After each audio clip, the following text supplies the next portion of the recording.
오늘 이 말씀을 가지고 마지막 시대에 교회에게 하시는 말씀이라는 제목으로 네 번째 오늘 살펴볼 말씀은 두아디라 교회입니다. 우리 두아디라 교회는 지난 시간 살펴본 우리 버가모 교회가 있는 버가모 지역에서 남서쪽으로 지도를 한번 보시면 남서쪽으로 약 60km 정도가 떨어진 곳입니다. 이 두아디라 지역은 다행히 정치적, 지난 시간에 살펴본 서문학교회처럼 정치적, 서문학 아니었죠. 라오디게아 교회처럼, 버가모 교회였나요? 네, 버가모였죠. 버가모 교회처럼 정치적, 종교적 그런 도시는 아니었습니다.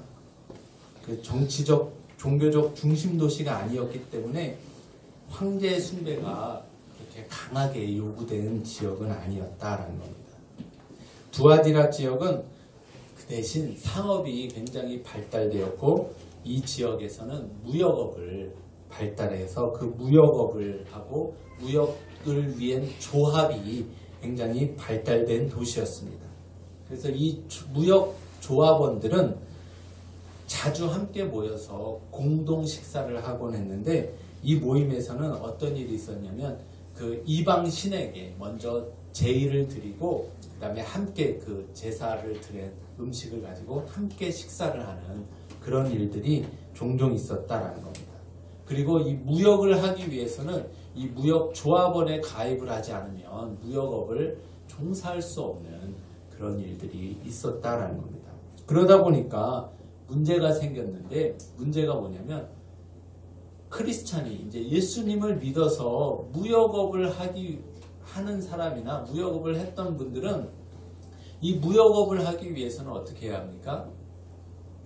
이 무역 상인들과 함께 모이는 자리에 가서 이방신에게 제의를 해야 되고 제사를 드려야 되고 그 음식을 함께 먹어야 되는 그런 일들이 일어났다라는 거예요. 자, 여러분들은 만약에 여러분들의 생업이 무역업인데 이러한 일들이 있다라고 한다면 여러분들은 어떻게 하겠습니까? 어떻게 하실까요? 이게 우리가 생업으로 하는 것이기 때문에 먹고 살기 위해서 그냥 조합에 가입을 하고 또 이방신에게 제의를 하지만 그냥 내 마음은 하나님께 예배를 드린다라는 마음으로 거기에 참여하고 또 무역업을 많이 해서 돈을 많이 벌면 교회에 많이 헌금을 하고 하나님께 많이 드리면 되지 그렇게 생각하십니까? 어떻습니까? 괜찮을까요? 먹고 사는 것이 달려있기 때문에 하나님도 이해하실 것이다. 여러분들은 어떻게 생각하십니까? 그리고 우리의 생각보다도 하나님은 어떻게 생각하실까? 우리 성경에서 그 답을 한번 찾는 그런 시간들을 되시기 바랍니다. 오늘 본문의 두아디라 교회는 이러한 문제에 직면해 있었다라는 겁니다. 무역업이 발달한 도시니까 많은 사람들이 대부분 무역업에 종사하고 있었기 때문에 교회에 직면한 문제였다라는 겁니다. 이 본문을 통해서 오늘 주님께서는 우리에게 뭐라고 말씀하고 계시는지를 한번 살펴보도록 하겠습니다. 그래서 먼저 우리 예수님을 어떤 분으로 우리가 소개하고 있는지 우리 한번 살펴보도록 하겠습니다. 18절 말씀 다시 한번 읽겠습니다. 18절 시작. 두아디라 교회의 사자에게 편지하라. 그 눈이 불꽃 같고 그 발이 빛난 주석과 같은 하나님의 아들이 이르시되 아멘. 여기 말씀해 보니까 이 편지하고 있는 분은 누구십니까? 하나님의 아들 누구예요? 예수님이시잖아요. 예수님이 하고 계신다라고 얘기하는데 그 예수님을 표현할 때 두 가지로 표현하고 있습니다. 첫 번째가 뭐예요? 예수님을 그 눈이 불꽃과 같다. 불꽃과 같은 눈으로 감찰하시는 분이시다라는 얘기입니다. 무슨 얘기입니까? 예수님은 장차 하나님으로부터 십자가를 지심으로 이 세상에 심판하는 권한을 받으셨다 그랬잖아요. 그리고 나서 심판자로 오실 예수님이 뭐라고요? 교회를 어떻게 보고 계신다고요? 불꽃과 같은 눈으로 보고 계신다. 감찰하고 계신다라는 것입니다. 교회만이 아니라 예수님은요, 모든 것들을 불꽃과 같은 눈으로 감찰하시는 분이시다라는 겁니다. 잠언서 15장 3절 말씀 한번 보겠습니다. 시작. 여호와의 눈은 어디서든지 악인과 선인을 감찰하시는 분이다. 아멘. 악인이나 선인이나 누구든지 주님은 뭐 하신다고요? 불꽃과 같은 눈으로 감찰하고 계신다라는 거예요. 여러분들 그럼 무엇을 감찰하고 계시는 겁니까? 무엇을요? 잠언 21장 2절 말씀 보겠습니다. 시작. 사람의 행위가 자기 보기에는 모두 정직하여도 여호와는 마음을 감찰하시느니라. 우리를 볼 때 우리는요, 행동밖에 볼 수 없어요. 그렇죠? 행동밖에 볼 수 없지만 하나님은요, 그 마음까지도 보고 계신다는 거예요. 마음까지도. 우리는요, 속이면 속아 넘어가요. 속이고 그런 척하면 그런 척할, 그런 분인가 보다라고 할 수밖에 없지만 주님은 그 마음까지도 뭐 하신다는 거예요? 감찰하고 계신다. 시편 7편 9절 말씀도 한번 보겠습니다. 시작. 악인의 악을 끊고 의인을 세우소서. 의로우신 하나님의 사람의 마음과 양심을 감찰하나이다. 자, 여기서 보니까 더 자세하게 나왔죠. 하나님은 사람의 마음과 양심을 감찰하신다. 이 얘기는요, 뭡니까? 마음과 마음의 중심을 주님이 보고 계신다는 거예요. 감찰하신다는 겁니다. 여러분들 우리가 늘 말씀드렸잖아요. 마음에서 뭐가 나오고요? 생각이 나오고 그 생각과 마음 속에서 뭐가 나와요? 행동이 나오잖아요. 그러니까 그 행동의 근원, 그것을 중심을 주님은 감찰하시는 분이시다라는 겁니다. 여러분들 이렇게 우리의 마음의 중심까지도 감찰하시는 분이, 아시는 분이 우리를 심판하신다면 그 심판은 공의로울까요? 아니면 틀릴까요? 공의로울 수밖에 없다라는 거예요. 그렇기 때문에 예수님의 심판은 공의로운 심판이 되는 줄 믿으시기 바랍니다. 두 번째, 또 심판주이신 예수님을 어떻게 표현하고 있냐면 그 발이 빛나는 주석과 같다라고 얘기합니다. 빛나는 주석과 같다. 여기서 발을 이야기하신 것은 물론 예수님의 형상을 말할 수도 있지만 이 성경에서 발로 밟다라는 의미는요, 어떤 의미냐면 심판을 의미합니다. 심판. 요엘서 3장 13절 말씀을 한번 읽어보도록 하겠습니다. 시작. 너희는 낫을 쓰라. 곡식이 익었도다. 와서 밟을지어다. 포도주 틀이 가득히 차고 포도주 독이 넘치니 그들의 악이 크미로다. 아멘. 여기서 곡식이 익었다. 그리고 뭐 포도주 틀이 가득 찼다. 그러니까 추수하자 이런 얘기가 아니라요. 뒤에 보니까 뭐예요? 그들의 악이 크미로다. 그들의 악이 다 찼기 때문에 하나님은 곡식이 익었다. 때가 됐다. 뭐 하신다는 거예요? 심판하시겠다. 심판하시겠다. 이 말씀은요, 요엘서에 있는 이 말씀은 특별히 마지막 때 주님 다시 오셔서 이 세상을 뭐 하시는 거예요? 심판하시는 그 심판을 예언한 말씀입니다. 근데 이 말씀이요, 어떻게 이루어질지는 요한계시록 14장 18절부터 20절 말씀에 보면 그 말씀이 나옵니다. 우리 18절부터 한번 천천히 한번 읽어볼까요? 시작. 또 불을 다스리는 다른 천사가 제단으로부터 나와 예리한 낫을 내 예리한 낫을 휘둘러 땅의 포도송이를 거두라. 그 포도가 익었느니라 하더라. 천사가 낫을 땅에 휘둘러 땅의 포도를 거두어 하나님의 진노의 큰 포도주 틀에 던짐에 성 밖에서 그 틀이 밟히니 틀에서 피가 나서 말 굴레까지 닿았고 1600스타디온에 퍼졌더라. 아멘. 마지막 때 포도가 익었다. 뭐예요? 때가 됐기 때문에 주님 다시 오셔서 심판을 하시는데 그때도 표현을 뭐라고요? 하나님의 진노에 큰 포도주 틀에 넣고 밟힌다라고 말씀하고 있습니다.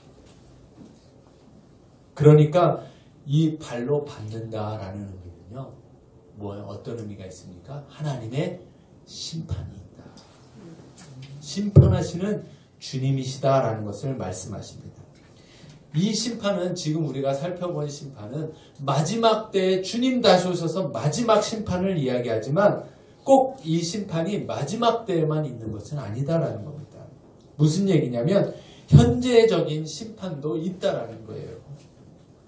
눈물의 선지자 예레미야는 이스라엘 민족이 그렇게 주님께로 돌아와라 라고 눈물로 외쳤지만 그들이 돌아오지 않자 하나님의 심판으로부터 이스라엘이 유다가 멸망할 것을 눈물로 애가를 지어서 불렀다라는 겁니다. 예레미야 애가 1장 15절 말씀을 한번 보겠습니다. 예레미야 애가 1장 15절 시작. 주께서 내 지경 안에 모든 용사를 없는 것 같이 여기시고 성애를 모아 내 소년들을 부수시며 처녀 유다를 술틀에 밟으셨도다. 자, 여기 말씀에 보면 처녀 유다를 술틀에 밟으셨도다. 무슨 얘기예요? 이스라엘 유다 민족도 주님이 그 죄악 가운데서 돌아오자 현재적인 심판을 내리셨다라는 겁니다. 그러니까 예수님을 그 눈이 불꽃 같고 그 발이 빛난 주석과 같다라고 표현한 것은 하나님은요 뭐 하신다는 거예요? 예수님은 우리의 마음과 생각을 감찰하시고 뭐 하시는 분이시다? 심판하시는 분이시다라는 겁니다. 그 심판의 준비가 주님이 다 되었다라는 거예요. 심판주이신 예수님께서 불꽃과 같은 눈으로 두아디라 교회를 감찰해 보시니 잘한 것도 있고 못한 것도 있다. 먼저 두아디라 교회의 잘한 것, 칭찬을 한번 보도록 하겠습니다. 19절 말씀입니다. 19절 시작. 내가 내 사업과 사랑과 믿음과 섬김과 인내를 나누니 내 나중 행위가 처음 것보다 많도다. 아멘. 여기 보니까 내 사업과 사랑과 믿음과 섬김과 인내를 뭐 했다라는 거예요? 그것을 잘했다. 무슨 얘기냐면 주의 일들을 주님께서 맡겨주신 사역들을 잘했다라는 거예요. 잘했다. 사랑과 믿음으로 섬김을 했고 인내로 그 일들을 잘 감당했다라는 것을 칭찬해주고 계십니다. 그래서 그 사역이 점점 더 뭐 했다라는 거예요? 흥왕했다라는 거예요. 흥왕했다. 그래서 내 나중 행위가 처음 것보다 많도다. 그 얘기는요. 나중에는 사역이 더 커져고 더 많이 감당했다라는 것을 말씀하고 계십니다. 자, 우리 뉴송교회도 오늘 두아대학교회처럼 하나님께서 맡겨주신 사역과 이 사명을 잘 감당해서 나중에는 더 그 사역이 뭐예요? 더 흥왕하고 더 크게 그 일들을 감당하는 그런 칭찬받는 교회가 되어야 하겠습니다. 아멘. 아멘. 자, 그렇다면 우리가 그렇지만 또 두아디아 교회를 불꽃과 같은 눈으로 바라보실 때 책망의 내용도 있다는 겁니다. 20절 말씀을 한번 읽어보도록 하겠습니다. 20절 시작. 그러나 내게 책망할 일이 있노라. 자칭 선지자라 하는 여자 이세벨을 내가 용납함이니 그가 내 종들을 가르쳐 꿰어 행음하게 하고 우상의 재물을 먹게 하는도다. 아멘. 책망할 일이 있었는데 그게 뭐냐면 자칭 선지자 여자 이세벨이라고 합니다. 그러니까 자칭 선지자니까 하나님으로부터 세움받은 선지자는 아니라는 거예요. 맞습니까? 스스로 내가 선지자다라고 이야기를 했으니까 하나님으로부터 부르심을 받고 세우심을 받은 일이 있어서 제가 하나님으로부터 세웠습니다라고 얘기하면 되지만 하나님은 뭐라 그래요? 아니다, 네 혼자 그러는 거다라고 분명히 얘기하시잖아요. 그러니까 잘못된 거짓 선지자다라는 겁니다. 거짓 선지자. 그러면서 여자 이세벨을 용납했다, 인정하고 받아들였다라는 것을 책망하고 있다라는 겁니다. 이 원어의 뜻을 보면 용납했다라는 뜻을 보면 금하지 않았다. 그리고 허락했다. 그리고 하나님이 세우지 않은 거짓 선지자를 허락했다라는 거예요. 교회에 허락해서 세웠다라는 거예요. 그리고 용서했다. 그리고 양보했다. 이런 뜻을 가지고 있습니다. 여러분들 우리가 거짓과 잘못된 교훈과 가르침에 대해서는 우리가 그것들을 양보하거나 용서하거나 용납해서는 안 된다는 겁니다. 철저하게 우리는 그것들을 거절하고 주님의 이름으로 배격해야 된다. 자, 우리가 이세벨하면 떠오르는 사람이 있습니다. 누굽니까? 이세벨. 가장 이스라엘의 악한 왕이었던 아왕의 아내였어요. 왕비였죠. 왕비. 그 아내 이세벨은요, 시돈 왕의 딸이었습니다. 그리고 베니게의 이방 여인이었습니다. 그런데 열왕기상 16장부터 21장 그 다음에 거기에 쭉 보면 어떤 일이 있냐면 그 여자가 뭐 했어요? 바알과 아세라 선지자들을 키우고 양성하고 세우고 장려하는 일들을 아주 앞장서서 한 사람이 바로 이세벨이었다라는 겁니다. 이세벨. 결국 이 일로 인해서 북이스라엘 백성들이 어떻게 했어요? 바알과 아세라의 우상 숭배에 빠지게 되었다. 우상에 빠지게 되었다. 그 결과 어떻게 해요? 하나님의 심판을 받게 되었다라는 겁니다. 이와 마찬가지로 두아디라 교회에도 이렇게 하나님의 성도를 거짓 선지자 여자 이세벨이 세워져서 그들을 뭐 했다라는 거예요? 우상 숭배로 빠지게 만들었다. 우상 숭배로 빠지게 만들었다. 20절 말씀 하반절에 보면 그가 내 종들을 가르쳐 꾀었다. 뭐 하는 거예요? 그러니까 거짓 선지자를 교회에서는 뭐 하게 했던 거예요? 가르침을 할 수 있게끔 세웠다라는 거예요. 용납했다라는 거예요. 그래서 그 종들을 꾀어서 가르쳐갖고 꾀었다. 잘못된 교묘한 가르침으로 그들을 꾀었다라는 겁니다. 자, 이는 앞서 살펴본 버가모 교회의 발람의 교훈을 따르는 자의 결과와 같다라는 겁니다. 그 발람의 2장 1절 14절 말씀에 보면 발람이 이스라엘 백성 앞에 걸림돌 꾀를 놓아서 우상의 제물과 이스라엘 백성을 뭐하게 했다고요? 행음하게 했다. 여자 이세벨 거짓 선지자와 한 일 결과가 똑같다라는 겁니다. 자, 사탄은 여러분들 여기서 우리가 볼 수 있는 것은 사탄은 교회 가운데 역사할 때 미혹할 때 어떻게 합니까? 말씀을 왜곡시키는 거예요. 잘못된 가르침을 가르치도록 만든다라는 겁니다. 그래서 교회 안에서는 말씀을 바르게 가르치는 것, 바른 말씀을 가르치는 것, 이것이 굉장히 중요하다라는 거예요. 맞습니까? 이 말씀은 목사인 저에게 굉장히 무서운 말씀으로 다가오더라고요. 그렇기 때문에 목사인 저의 가장 중요한 직무는요, 이 말씀을 바르게 읽고 배우고 묵상하고 연구해서 여러분들에게 바른 말씀을 가르쳐야 하는 거예요. 그래서 지난 수요 시간에 우리 나오신 분들 가운데 거기에도 교회 지도자, 그러니까 말씀을 주신 자에게 말씀을 바로 가르치는 것이 굉장히 중요하기 때문에 저한테 너무 바쁘게 저를 만들어서 이 말씀 준비를 못하도록 하지 않도록 저를 좀 배려 좀 해달라고 말씀을 드렸습니다. 제가 너무 바빠갖고 말씀 준비도 못하고 그냥 대충 말씀 들고 와갖고 그냥 했던 얘기 또 하고 그냥 지난번에 가르쳤던 거 또 가르치고 막 그러면 여러분들 되겠습니까? 바른 말씀을 뜻을 못 가르치고 그러면 안 되잖아요. 그때 목사에게 가장 중요한 직무는 하나님의 말씀을 가르치도록 세웠잖아요. 그래서 그 말씀을 가장 잘 가르칠 수 있도록 잘 관리하고 또 그러한 시간들을 가질 수 있도록 또 배려를 해주셔야 된다는 겁니다.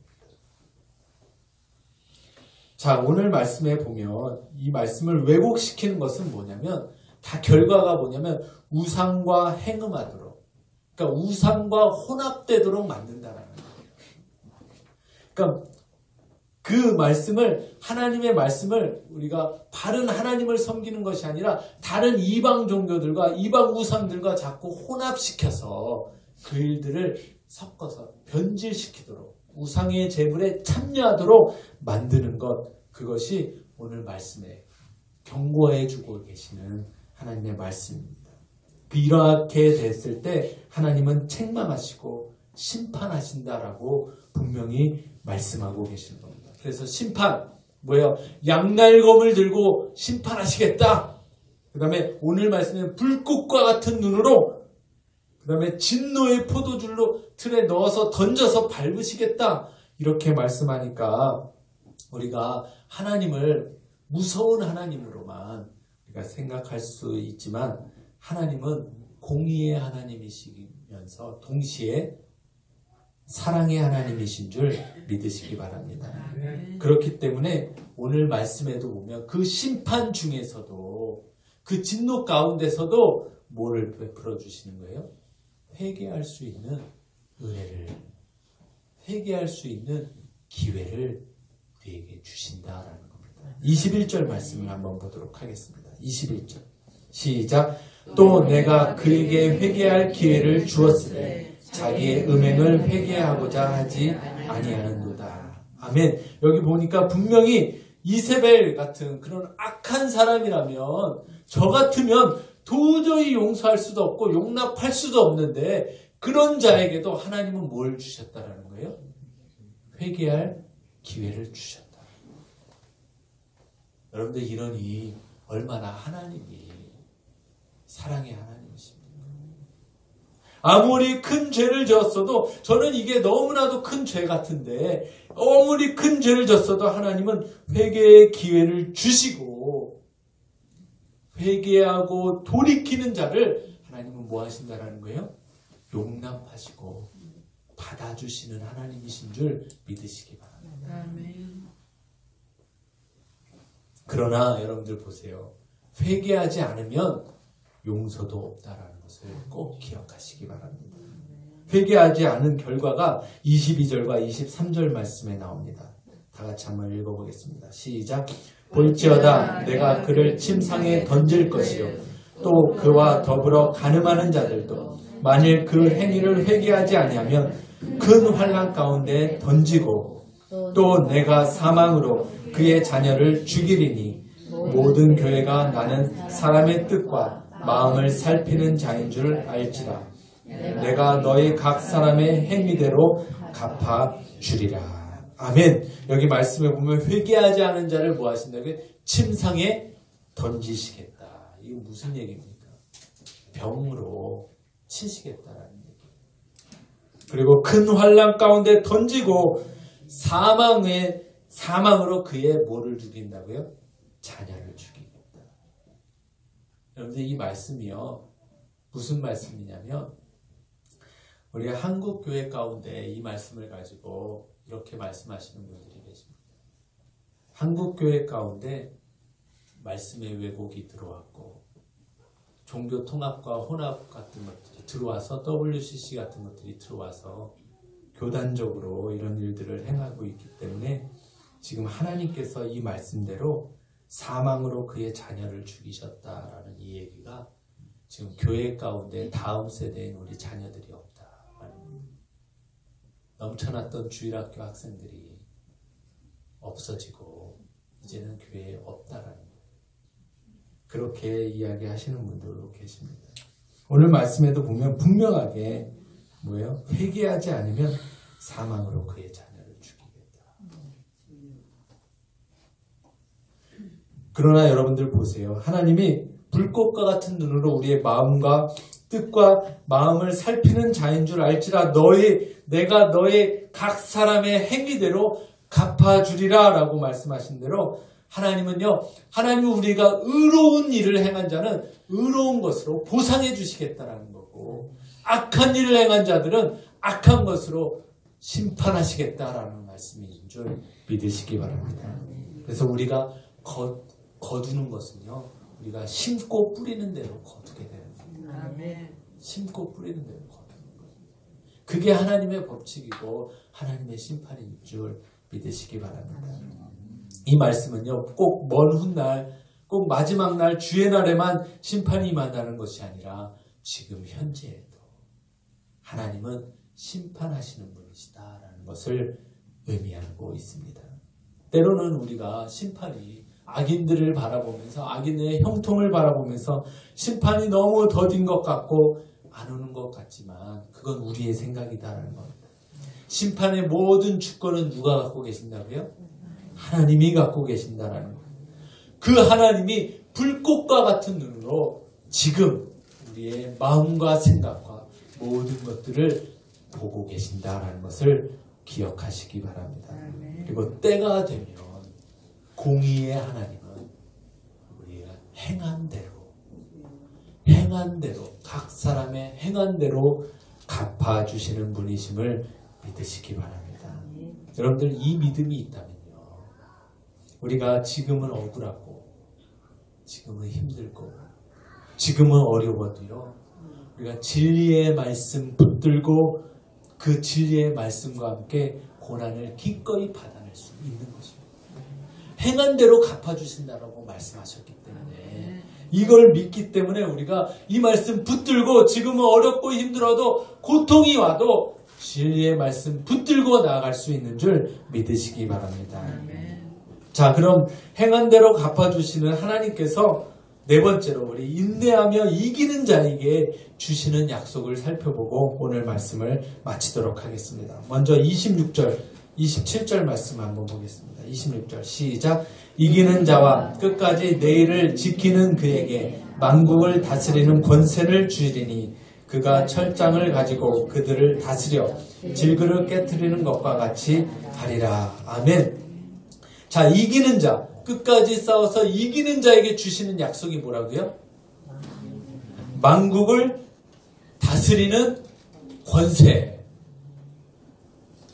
여러분들 좋지 않습니까? 저는 이 말씀을 준비하면서 너무 기분이 좋았어요. 그리고 철장을 가지고 그들을 다스리는 권세를 주시겠다는 겁니다. 이 얘기는요, 언제 이야기입니까? 언제 이것이 이루어지는 거예요? 주님이 지상으로 이제 재림하시고 심판하시면 뭐가 이루어집니까? 천년 왕국, 하나님의 왕국, 킹덤 오브 갓, 하나님의 왕국이 시작되는 거예요. 그 왕국에서 우리가 만국을 다스리는 권세를 하나님이 우리에게 주시겠다는 거예요. 아멘입니까? 별로 이렇게 잘 다스리고 싶지 않으신 것 같아요. 여러분들 그런 왕국이 나온다는 겁니다. 자, 그렇다면 예수님은 그 천년왕국, 모든 세계 모든 만물을 다스리는 만왕의 왕이 되십니까? 아멘. 아멘. 예수님은 만왕의 왕이 되시는 거예요.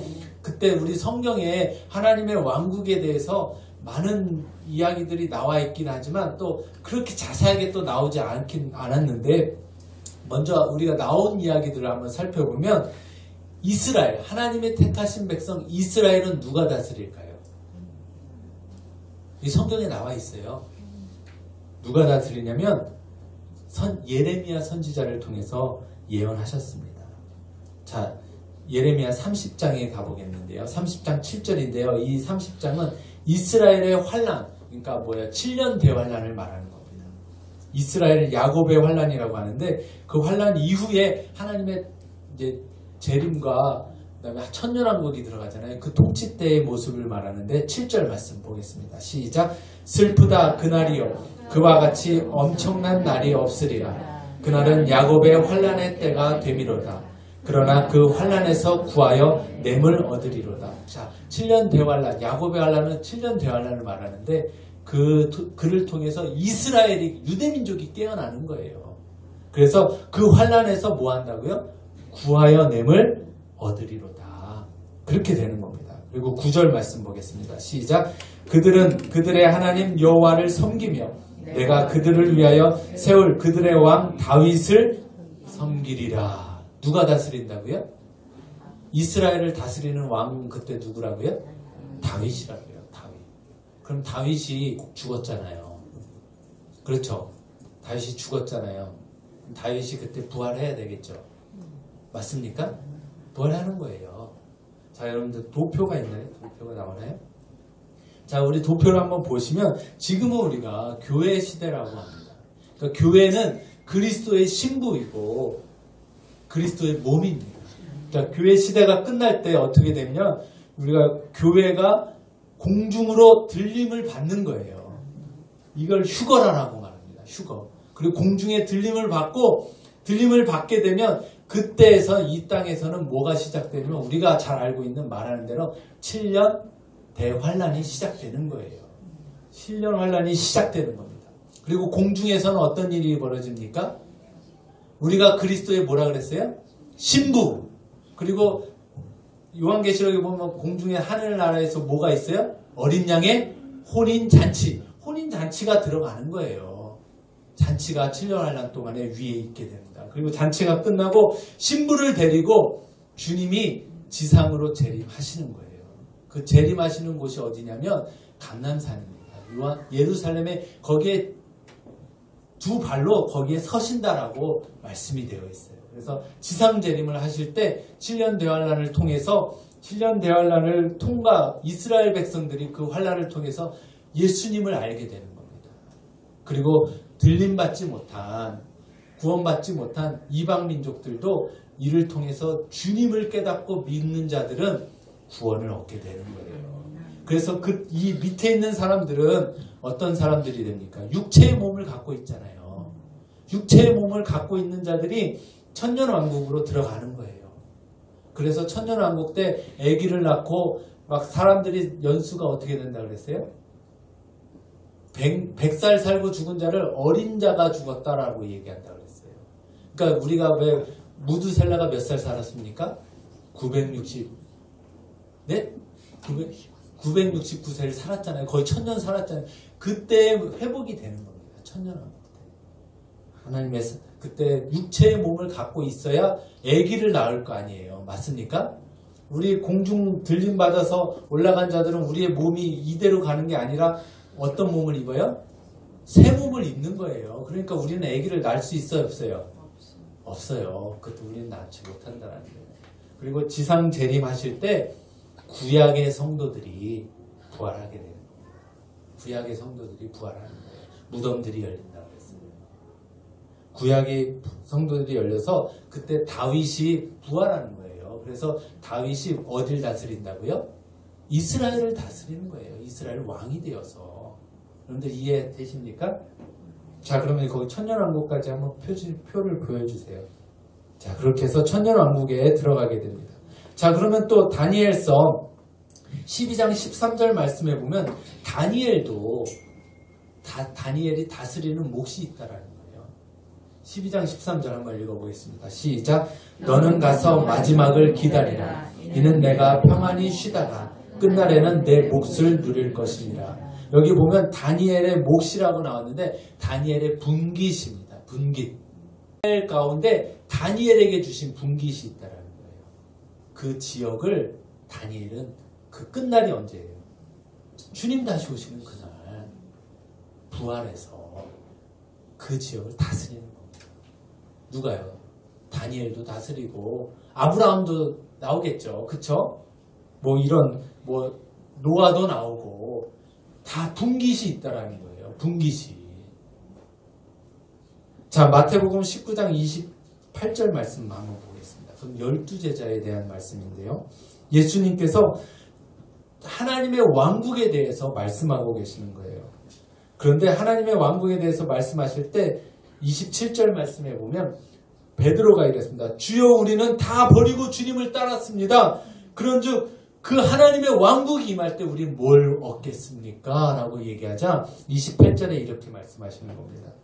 시작. 예수께서 이르시되 내가 진실로 너희에게 이르노니 세상이 새롭게 되어 인자가 자기의 영광의 보좌에 앉을 때 나를 따르는 너희도 12 보좌에 앉아서 이스라엘 12 지파를 심판하리라.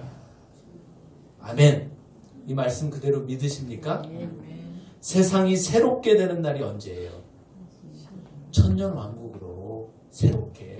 그때는 에덴의 모습을 회복하는 거예요. 그러니까 초기에 사람들이 900살을 사는 거예요. 건강하고 장수하면서 그런 좋은 환경, 새롭게 될 때 인자가 자기 영광의 보좌에 앉을 때 너희도 12제자도 12사도도 이스라엘 12지파를 뭐 하는 거예요? 심판하는 거예요. 심판한다. 자, 그러면 여러분 천년왕국의 육체를 갖고 들어가는 자들은 환난을 통과한 이스라엘 백성과 그 다음에 믿음을 지킨 자들이다 라고 이야기하는데 그들이 천년왕국이고 신약의 성도는 어떻게 됐습니까? 환난 전에 다시 한번 표를 보여주세요. 환난 전에 휴거가 돼서 하늘로 올라가는 겁니다. 그렇죠? 그리고 어린 양의 잔치가 마치고 예수님이 환난 후 마지막 되어서 지상 재림하실 때 그때 구약의 성도들이 부활해서 왕국으로 들어가게 되는 겁니다. 아멘입니까? 자, 여러분들 그러면 우리가 이것을 바라보고 소망하면서 약속하셨잖아요. 주님이 다스리는 권세를 주시겠다. 만국을 다스리는 권세를 주시겠다. 신약성도 교회에게 구체적으로 천년왕국 때 어디를 주시고 이런 것들은 기록이 되어 있지 않아요. 그러니까 모르지만 그러나 성경 말씀에 보면 오늘 말씀에 26절 말씀에도 이기는 자와 끝까지 내 일을 지키는 그에게 만국을 다스리는 뭘 주시겠다고요? 권세를 주시겠다라고 약속하셨다라는 거예요. 자, 그러면 신약 성도들도 마찬가지로 분깃이 있을 것이다 라는 겁니다. 분깃이 있을 겁니다. 여러분들도 여러분들의 행한 대로 분깃을 주님이 주신다라는 거예요. 마을 하나 이장을 하실 수도 있고 동장을 하실 수도 있고 그건 잘 모르겠지만 어떤 형태로 될지. 자, 그래서 성경에 보면 잘하고 충성된 자에게 뭐 하시는 거예요? 더 많은 것으로 맡겨주시는 거예요. 누가복음 19장 문화의 비유를 한번 보겠습니다. 달란트 비유에는 이게 잘 안 나왔지만 누가복음 19장에 보면 문화의 비유가 있는데 하나님의 왕국에 대해서 말씀하시다가 이렇게 말씀하십니다. 하나님이 이 배경은 어떠냐면 제자들이 예수님이 말씀하시는 하나님의 왕국이 당장 임할 줄 알았어요. 예수님이 오셨으니까. 그러자 예수님이 문화의 비유를 주시면서 이렇게 말씀하십니다. 어떤 귀인이 왕위를 받으러 먼 나라로 가셨다. 왕위를 받으려고 먼 나라로 갔는데 그때 종들에게 각각 문화를 맡겨주고 가신다라는 거예요. 그러면서 왕위를 받아갖고 돌아오면 그 종들을 뭐 하시겠다라는 거예요? 회개, 결산하시겠다라는 거예요. 결산하십니다. 그러면서 5문화 받은 자는 몇 문화를 남겼어요? 5문화를 남겼잖아요. 그때 칭찬하시는 말씀이 그거예요. 시작. 주인이 이르시되 잘하였도다 착한 종이여 내가 지극히 작은 것에 충성하였으니 10고을 권세를 차지하라. 여기 분명하게 나오죠? 좀 더 자세하게 나오죠? 잘한 자에게 10고을 다스리는 권세를 주겠다. 2문화 가지고 2문화 내면 4고을 주는 거예요. 한 문화 남긴 자는 어떻게 됐습니까? 빼앗겼잖아요. 충성하지 못했기 때문에. 여러분들 우리가 충성하지 못하면 빼앗기는 겁니다. 자, 그러면 오늘 말씀을 통해서 이기는 자에게 뭘 주시겠다고요? 만국을 다스리는 권세를 주시고 또 두 번째로는 새벽별을 주시겠다라고 말씀하십니다. 새벽별. 이 새벽별은요. 요한계시록 22장 16절 말씀에 보면 예수님 자신입니다. 한번 보겠습니다. 시작. 나 예수는 교회들을 위하여 내 사자를 보내어 이것들을 너희에게 증언하게 하였노라. 나는 다윗의 뿌리요 자손이니 곧 광명한 새벽별이라 하시더라. 아멘.